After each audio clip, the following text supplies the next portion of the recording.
చేస్తూ మాట్లాడవలసిందిగా రిక్వెస్ట్ చేస్తున్నాం. ముందుగా మా సంతాన ప్రాప్తిరస్తు సక్సెస్ మీట్కి వచ్చిన పాత్రికేయ మిత్రులందరికీ నా ధన్యవాదాలు. మీరు ఫస్ట్ నుంచి కూడా మాది చిన్న సినిమా అయినప్పటికీ చాలా బాగా కవర్ చేసి మా మూవీని జనాల్లోకి తీసుకెళ్ళడానికి చాలా హెల్ప్ చేశారు. సో మీకు మేము ఎప్పటికీ రుణపడి ఉంటాం. Thank you so much sir and madams. So మా ఈ సక్సెస్ మీట్కి విచ్చేసిన జర్నలిస్ట్ ప్రభు గారు, నాగేంద్ర గారు, Lagadapati Sridhar garu, sir thank you so much for grace in the event.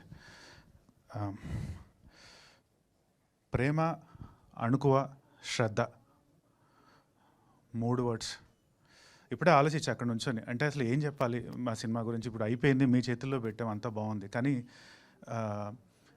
సంతాన ప్రాప్తిరస్తు గురించి ఈరోజు నేను సమ్మరైజ్ చేయాలంటే ఏం చెప్పాలి అని ఆలోచించాను అనమాట. ఇది నిజంగా మేము మా డైరెక్టర్ గారు ప్రేమతో తీసిన సినిమా.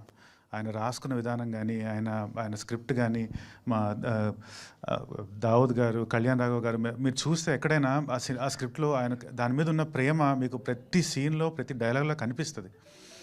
అణుకువ ఎక్కడ రూటెడ్గా ఉంచి, ఎక్కడ సినిమాటైజేషన్, ఓవర్ డ్రామటైజేషన్ లేకుండా మన ఇంట్లో జరిగే ఒక కాన్వర్సేషన్ లాగా, ఒక కూల్ బ్రీజ్ లాగా, నా ఐడల్ తరుణ్ భాస్కర్ చెప్పినట్టు ఒక మంచి తెలుగు మీల్ తిన్నట్టు రాసిన సినిమా ఇది. అక్కడే అణుకువ. శ్రద్ధ అనేది ప్రతి సీను ఇది ల్యాండ్ అవుద్దా, ఈ డైలాగ్ ల్యాండ్ అవుద్దా, ఈ ఎమోషన్ కనెక్ట్ అవుద్దా, ఈ కామెడీ కనెక్ట్ అవుద్దా అని ఆలోచించి రాత్రి పగలు నిద్ర లేకుండా మా ట్రయో సంజయ్ రెడ్డి గారు, దావుద్ గారు అండ్ కళ్యాణ్ రావు గారు వాళ్ళు రాసిన స్క్రిప్ట్ అనమాట. So they are the 3 pillars of strength of Santhana Prapthirasthu. So thank you so much sir. Maybe Kalyana Prapthirasthu కూడా తీస్తామేమో ఒకరోజు, అందుకే వచ్చింది నోట్లోంచి. బట్ సీరియస్లీ, అండ్ ఇక్కడ నా ఫస్ట్ ఇంటరాక్షన్ అంటే నాకు ఉన్నదే ఒకటి సినిమా, అది కూడా ఫ్లాప్ అయింది. సో నన్ను నమ్మి నా మీద డబ్బులు పెట్టిన నా ప్రొడ్యూసర్ గారు మధుర శ్రీధర్ గారు అండ్ నిర్వి హరిప్రసాద్ రెడ్డి గారు, నేను రేపు 100 సినిమాలు చేయొచ్చు, కానీ నా మీద ఫస్ట్ టైం నన్ను కాన్ఫిడెంట్గా ఇన్వెస్ట్ చేసిన వాళ్ళు ఎప్పటికైనా సరే they are like I'm indebted to them forever, for my entire life. Thank you sir. And ఈ జర్నీలో ఐ బిల్ట్ ఎ ఫ్యామిలీ. ఇది ఏదో ఒక మామూలుగా నాకు తెలిసి మూవీ క్రూ అంటే ఒక 1 year 6 months కలుస్తారు, మూవీ అయిపోతుంది, అయిపోయాక ఎవ్రీవన్ వాళ్ళ దారిలో వాళ్ళు వెళ్ళిపోతారు.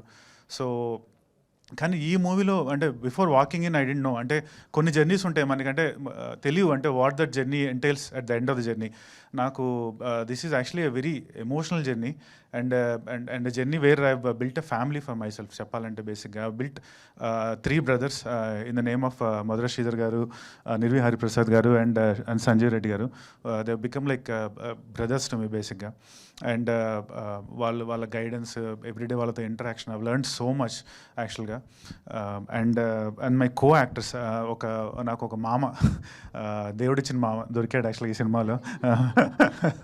ఇప్పుడు కూడా నేను అంటే ఫోన్ చేస్తే మామ ఏందే చెప్పు అంటే మామూలుగా అట్లా అలవాటు అయిపోయింది నాకు. అంటే సో మనకి ఎక్స్టెండెడ్ ఫ్యామిలీలో ఒక మామ ఉన్నట్టు నాకు ఒక మామ దొరికాడు అనిపిస్తుంది యాక్చువల్గా. ఇప్పుడు కనిపించిన అదే, ఈ మామ ఎట్లున్నావు అని అడిగా. సో ఒక మామ అండ్ కొంతమంది మంచి మిత్రులు, అభినవ్, తరుణ్ అండ్ వెన్నెల కిషోర్ దొరికారు నాకు ఈ జర్నీలో. I was very happy. తరుణ్తో స్క్రీన్ షేర్ చేసుకోవడం అనేది it was a dream for me. And నాకు సెకండ్ మూవీలోనే అది అవుద్దని నేను ఎప్పుడు అనుకోలేదు. Love you all 3 of you, Vennela Kishore bro, Tarun bro and Abhinav bro.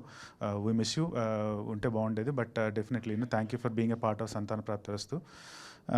And ఇక్కడ నేను బాగా మాట్లాడాల్సింది అంటే నా కోస్టార్ చాందిని చౌదరి గురించి. ఆబ్వియస్లీ నేను ఆ గురించి కొత్తగా మీకు ఎవరికి చెప్పాల్సిన అవసరం లేదు, కానీ ఈ స్టోరీ నెరేట్ చేయగానే తను స్క్రిప్ట్ డీటెయిల్గా చదివి తనకి నచ్చి తీసుకోవడం, రావడం and being a part of this movie. Without her addition Santhana Prapthirasthu would not have been what it is today బేసిక్గా. That I can tell very confidently. And ఆ ప్రాసెస్లో we become very good friends, almost like మనకి ఇంటర్లో, స్కూల్లో, కాలేజ్లో friends అవుతారు. అలాంటి ఒక మంచి ఫ్రెండ్ అయ్యాడు. ఇవాళ కాలేజ్ అయిపోతుంది, వెళ్ళిపోతున్నాం, ఆ ఫ్రెండ్స్ అందరూ వెళ్ళిపోతున్నారు అనే టైప్ ఒక ఎమోషనల్ ఫీలింగ్ ఉంది లోపల. So that's my feeling. So మనకి ఇంత మంచి ఫీలింగ్స్తో ఒక సినిమా బయటకు వచ్చింది అంటే ఆ సినిమా బాగానే ఉంటుందండి బేసిక్గా. ఎందుకంటే ఆ ప్రేమ, అణుకు, ఆ శ్రద్ధ మీకు ప్రతి ఫ్రేమ్లో కనిపిస్తాయి.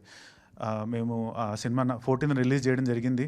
రివ్యూవర్స్ రివ్యూ ఏదైనా సరే శిరోధార్యం. మేము దాన్ని కాదనలేం. ఎందుకంటే every one has a perspective. కానీ మేము ఎలాగైనా సరే దీని మూవీని తీసుకెళ్ళాలి జనాల్లోకి అని చెప్పి మేము తీసుకెళ్ళాం. ఎక్కడికి వెళ్ళినా సరే పీపుల్ వర్ సో హ్యాపీ. అందరూ చెప్పారు మంచి సినిమా, ఇది చాలా